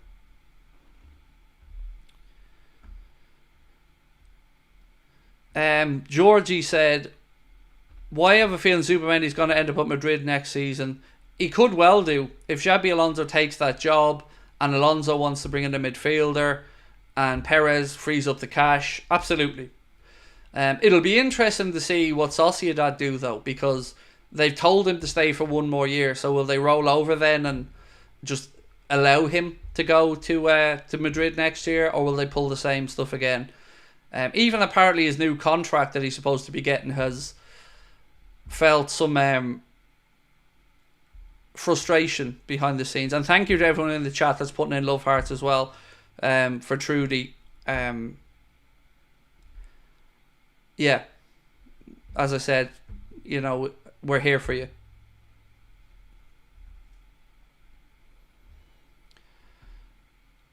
Maybe Edwards drives out of Melwood on deadline. Well, not Melwood, Kirby on deadline day, puts the window down and makes a big signing announcement to the cameras. He's not a camera person, Mr. Edwards. He's very much keeping himself private kind of person, which I respect, of course. Each to their own in that regard.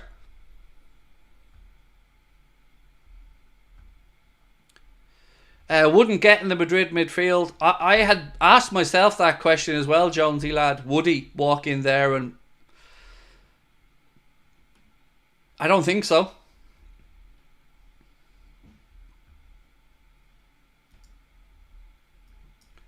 Evon, thank you for the love hearts for Trudy. Very kind of you.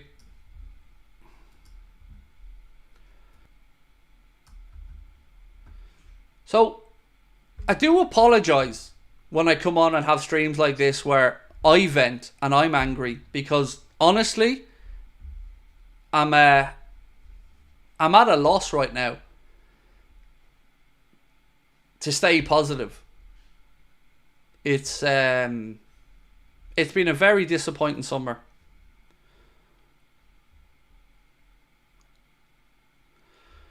So this comes out of Get Italian Football News. Connor just sent it to me, and it said Liverpool and Arsenal are interested in Atalanta's Ademola Lookman. More follows. I don't have a clue where to go with that. Obviously, Ademola Lookman was by far and away the best player in the Europa League final. It was his final. Former Everton player, as we know. Is he not like 26, 27? Something like that? Ademola Lookman, or am I wrong on that one? But interested is... interested is the interesting word, ironically.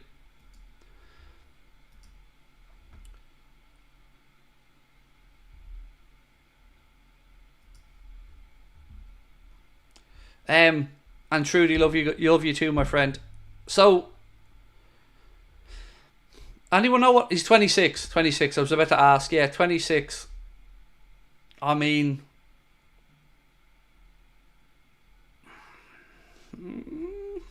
what side does he play off? I don't know enough about Ademola Lookman to know whether he's good enough or not. So he's 27, right-footed, and around 70 million euro.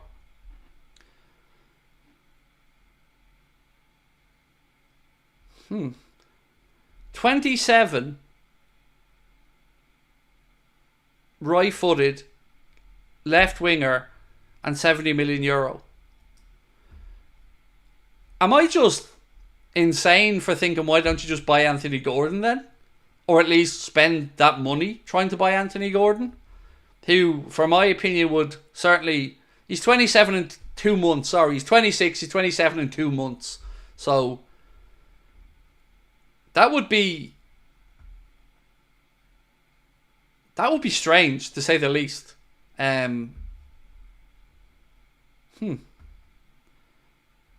mean, I feel like there could be far better value than Ademola Lookman.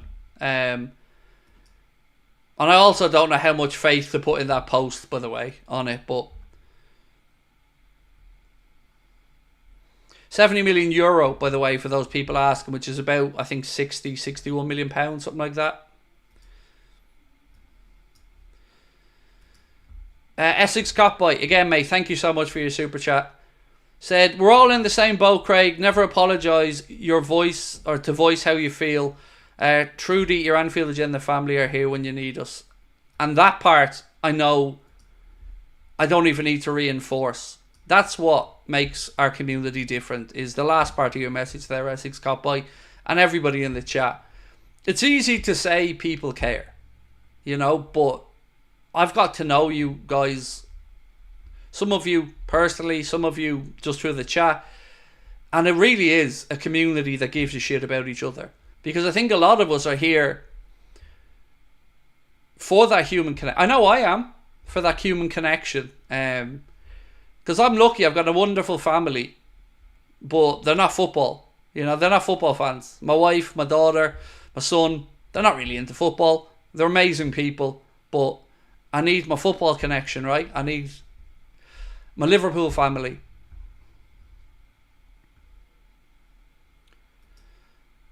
Fans should riot on Sunday. No, I would never, ever, ever advocate for any type of violence or thuggish behaviour in any way. I'm absolutely up for people voicing their opinions.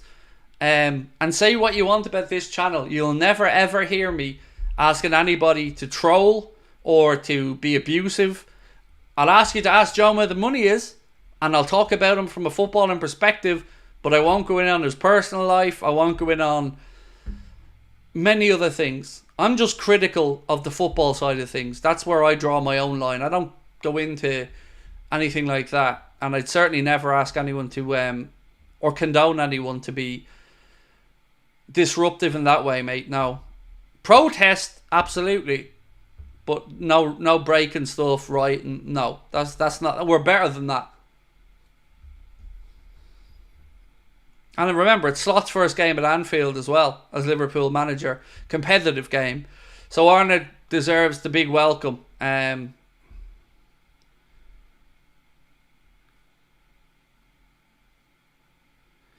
So anything Liverpool have posted up from, quoting Alfredo Padula, say Liverpool are apparently interested in Ademola Lookman. According to reports from Italy, Arsenal are thinking about making a €50 million plus QER bid. Atalanta value at about €65 to €70 million.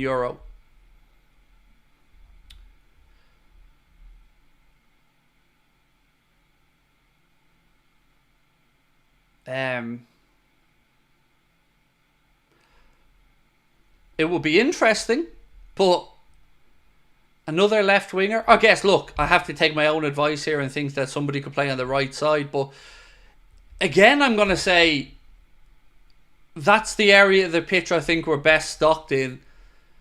Yes, you need to look for a Mohamed Salah replacement, but that can be done over the course of this season. For me, right now, it's centre midfield and centre back that needs addressing in this window. Maybe fullback as well. It's why I've always been a little bit baffled as to the strength of links or conversations around forwards being brought in. Yeah, I find that a strange one. Nimoy Pramanik, thank you for your thoughts for Trudy and your super chat, my friend. Said, stay strong, you'll never walk alone. Harry Klein, thank you, bro, for your super chat. Said, do we know Vandenberg's decision? I wonder who Alonso sees him, or what Alonso sees in him. We can get Hincapié, maybe Gomez goes to Newcastle, we can get Gordon. So, a few bits there to break down. I think Brentford right now are the ones who have a more concrete offer on the table. From reading what I'm reading and what you're probably seeing as well, it looks like Leverkusen would have to sell before they could free up a space for Vandenberg. Now, he does know the league, obviously having played there with Mainz. And if I'm him and I had both options, I'd take the Leverkusen option. You got Champions League football. Obviously, you're playing for the defending Bundesliga champions. You're working with Xabi Alonso. You know, there's a lot to be said there. But Brentford are a Premier League club as well, and that brings with it its own prestige. So it will be interesting to see, but right now it looks like Brentford are certainly the more concrete of offers for Sepp Vandenberg.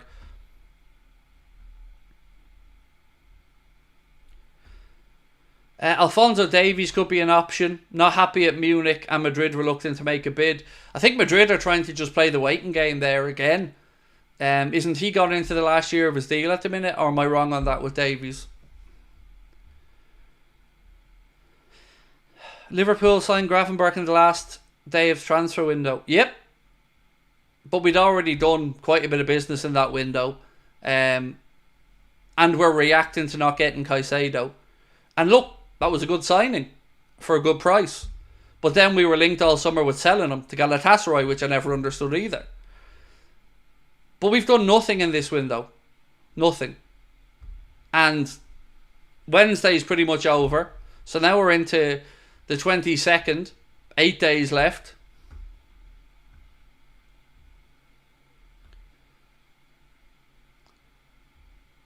Sarang said, it's very strange seeing Chelsea and Liverpool summer transfer window. Yeah, I've no idea what the hell Chelsea are at. Like, they've given away Sterling's shirt number to Neto. And I think they've done the same with, was it Chalobah or one of the other players? They sold Conor Gallagher today. That's officially gone through. He's now João Felix. I've no idea what's going on at Chelsea. Like, Chelsea are the very other extreme to what we're doing.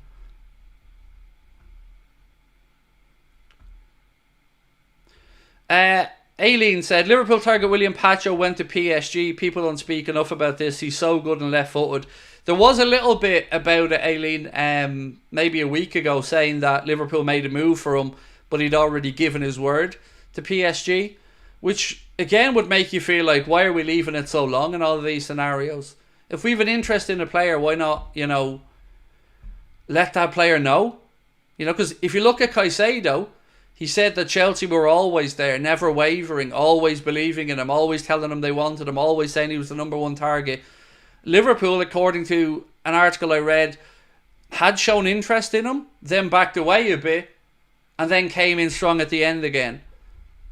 So, again, whatever way you dress it up, it's not a good look, is it?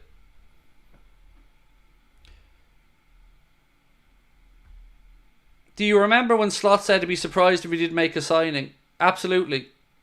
Yes, 100%. Sorry, it seems some of you were getting a lag there. I didn't get an alert on my end. Usually it gives me a little yellow bar to show me that the connection isn't as strong. So apologies, just hit refresh if you guys were getting lagged. Apologies on that. It's very frustrating when it happens. Brian Kay says Inacio has always been a number one target at centre back. Well,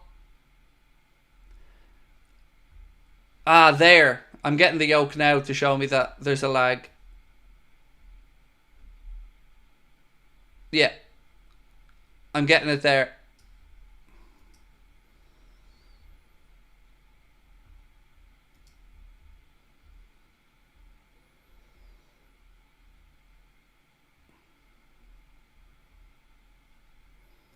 Sorry, I'm just going back to a super chat. I'm just waiting to make sure the lag is fixed.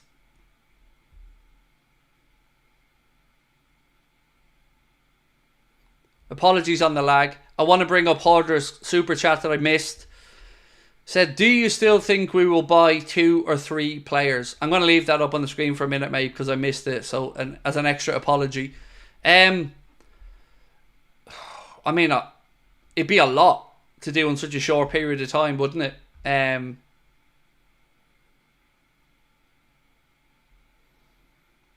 2, I could say, maybe. 3, I don't know. Like, as I said earlier on, I have to ask myself at what point it's gone from optimism to insanity. I don't know. Look, 2 possible, 3, I don't know. Again, I'm just wondering why so late again in the window. Would I take João Gomez? From Wolves. I don't know enough about him. Yeah. I don't know enough about him. But look, whatever player has shown up as being one that they deem good enough, I can only say that simply, whoever comes in, I'll get behind. Once they sign that contract and their name isn't Adrian San Miguel, I'm behind them. And if the club think that it's Lookman or the club think that it's Inacio or whomever, fine. Sign them and we'll support them. But it's the doing nothing part that's frustrating a lot of us right now.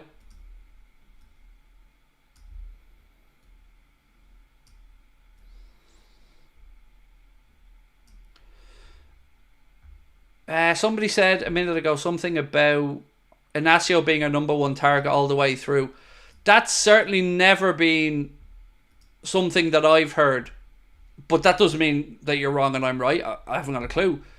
And I still don't understand, if Inacio was our target all the way through, why we didn't sign him when he was 20 million cheaper in his release clause than he is now. That doesn't make sense to me either. He signed a new deal with a new clause at Sporting Lisbon.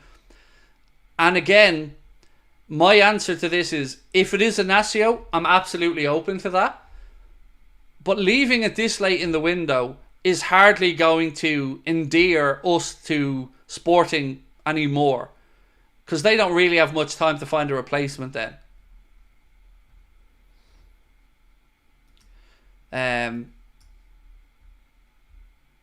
Yeah, that's. I guess that'll be my answer. But if we signed him, I'll be right behind him. Morgan, thank you for your super chat, mate. You didn't put a comment in, but thank you nonetheless. So right, let's play fantasy manager for a minute then. You give me... Let's everybody have a guess at how we think the transfer window ends. And we do make a signing or two. Let's pretend for a second we're all agreed we're making a signing or two. Who's it going to be? I'm going to play it and I'm going to guess...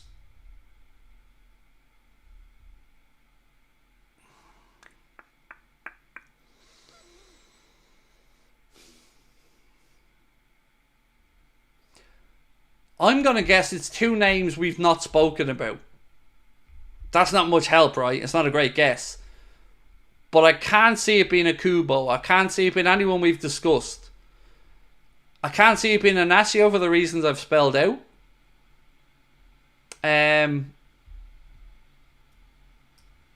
Midfield. I don't think we sign a midfielder. I think they take their time wrongly and reassess that again. There was the kid that we mentioned in the video earlier on, actually. Where is he gone? So, a piece here said, Liverpool are keeping close tabs on Scandinavian midfielder who's earned comparisons to a Real Madrid star. That Real Madrid player is Eduardo Camavinga. So, Football Transfers reported that Liverpool are following Daniel Svensson, who currently plays for Nordsjælland in Denmark. The versatile Swede has been watched extensively by Anfield scouts in recent months, with the 22-year-old having caught the eye with his adaptability in numerous positions, as well as a physicality that should stand him if he moves to the Premier League. So, more monitoring, but there's also been a story today saying that we've been linked with Adrian Rabiot, and for the love of God, if anyone from the club does watch this, I believe I speak for most Liverpool fans when I say, no, no, no, for God's sake, no. Not Rabiot, no, please no, no, just no. Wrong age, too high a wages, no, just no on Rabiot. Alright bro, hello Adam. See, buyer willing to pay 25 million but also need to sell one centre back. Oh, 25 mil doesn't do it anymore. No, we're up to 30 million now, my friend. Some sort of a swap deal with Nkapie. Look, yes. I think, again, most of us wouldn't be against the idea of a swap deal or a Gomez to go back in for Anthony Gordon. Here's one for you, and you won't believe this. Barcelona still can't register Dani Olmo, even after Gundogan leaves. That's how bad things are there at Barca. So that report came out earlier on today. They still cannot register Dani Olmo, even after moving Gundogan back to Man City by the looks of it. That's shocking. So yes, no to Rabiot. Well, I was going somewhere with that. I was linking all together. Yes, so yesterday there was a report that said Newcastle were looking at what's his name again? Used to play for Man City. Olmo. No, not Olmo. Who was it Newcastle were looking at? Ferran Torres. Yes, sorry, Ferran Torres. That Newcastle were looking at bringing in Ferran Torres. And I wondered, was that preparing for maybe Gordon leaving? Colin O'Farrell Nolan said, new contract for Trent, Virgil, Salah or a new signing? In your little game of hypotheticals, new contracts for the three players. Because you've said Mo would sign a new deal there as well. So yeah, I'll take the new contract. If it meant Mo, Salah and Trent all renewed. Jurgen Splurgen said Hanko, left-footed centre-back from Feyenoord. Again, you would have to imagine Arne Slot would know all about him. So he wouldn't be too difficult to get a read on from the manager. Antonio Silva, please, said Danny LaRue. Yes, I will be very much on board with that, mate. What's this? Ah, okay. I'd be very much on board with Antonio Silva. Yes, definitely. Dave Humphrey said, Ferran Torres is one of my favourites for a Salah replacement. He didn't really do it, though, with City in the Prem, did he? You know, he was Although, to be fair to him, he did have a lot of a stop-start career at Manchester City. But I guess my thought process was, if Newcastle are looking at him, would they be susceptible or open to an Anthony Gordon offer? Yuri and Gordon said Kira Sheridan. What wage would you be happy with for Rabiot, or is it not at all? Oh, for me, I don't want him near the club. Too many man buns and ponytails. But that aside, jokes aside, I just don't want him at the club. Yeah, so I just pass on Rabiot, full stop. What club could Salah be going to? So, there's two things about Salah in the media today. The first one from The Athletic said, could Salah swap Liverpool for London? According to The Athletic, don't rule it out, writes The Echo. It is claimed that the Egyptian forward, who has less than 12 months to go on his current deal, could be open to signing for a team in London if Liverpool don't leave, or if he does leave Liverpool at the end of the season, The report adds that Salah would not want to jeopardise his legacy at Anfield by moving to Manchester or United or City. Will Salah be a Liverpool player at the end of August 2025 was the question then. So, look, I would say, respectfully to Mo, moving anywhere in the Premier League is going to in some way taint your legacy. I'm not saying it's going to destroy it, but moving to Arsenal, Spurs, or he's not going to Fulham, is he? So it's Arsenal, Spurs or Chelsea if he's looking at London. And look, I understand that Mo likes London. It offers lots of cultural and shopping and family experiences. I get it. But it would definitely remove a little bit of the shine from his legacy at Liverpool. For me, if he's going to leave Liverpool, I'd hope he leaves the Premier League.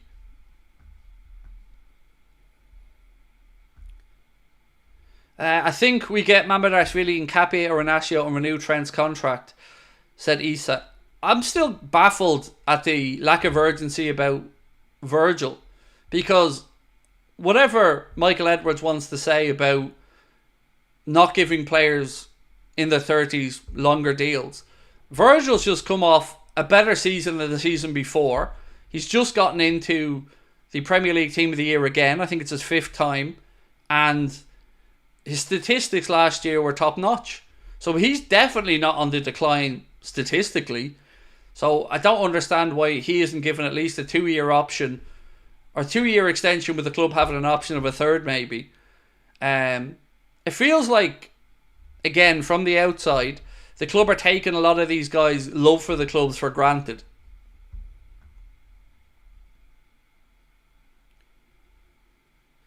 I think he's off to be Saudi's top man, said Adzer. Well, that's what the former Everton executive. So former Everton chief executive Keith Wins told Football Insider there is considerable clamour in Saudi Arabia for Mohamed Salah to sign for a club in the country. This is a direct quote from Keith, who said, I still think Mohamed Salah will go. I could be completely wrong, but when I've been in Saudi recently, I've seen the clamour for him to come. Ronaldo has probably got another season after this, so they'll want Salah in as the face of the league. I could be wrong, and it might not be possible, but I think Liverpool would be better off cashing in on him with 1 year left. It may have been kept quiet up to now. That would be the headline deal, and it makes sense. Saudi Arabia have got their television rights coming up soon, and if Salah came, the Egyptian rights would go through the roof. There are a lot of reasons it makes sense. Now, for everything that he said there, he seems to be missing one big thing. Rami Abbas, Issa and Mohamed Salah have pretty much told Liverpool, from what I'm aware of, that there is no chance that they take a sale in the last year of their deal. That they wouldn't. Why would they? If you looked at it purely from Mo's perspective, if Liverpool don't want to give you an extension, why would you not sit tight and take a big signing on bonus? You can't blame them for that. You know, you can blame the club for letting him walk for free, but I understand that. If I was in his position, I probably wouldn't want a sale in the last year of my contract either. I'd carry on playing for Liverpool and see what my options are. So I think he's misinformed a lot there, our former Chelsea chief executive. or former Everton, chief executive. The detective said, I doubt Edwards signs off on an extension for VVD and Salah. Hope I'm wrong, but we know how FSG feel about that age profile of players. So, if he doesn't give, let's say, VVD a contract, so if Vandenberg gets sold, and we don't know what happens with Joe yet, that's still up in the air, then we could be staring on the barrel of having to bring in a centre-back for this season, then having to bring in another top-notch centre-back for the following season to replace your captain who's leaving. So to lose Salah and Virgil at the end of one season, in this scenario, I'm assuming Trent signs a new deal, but to lose those two at the end of one campaign would be a lot of upheaval, a lot of seniority and experience out the door.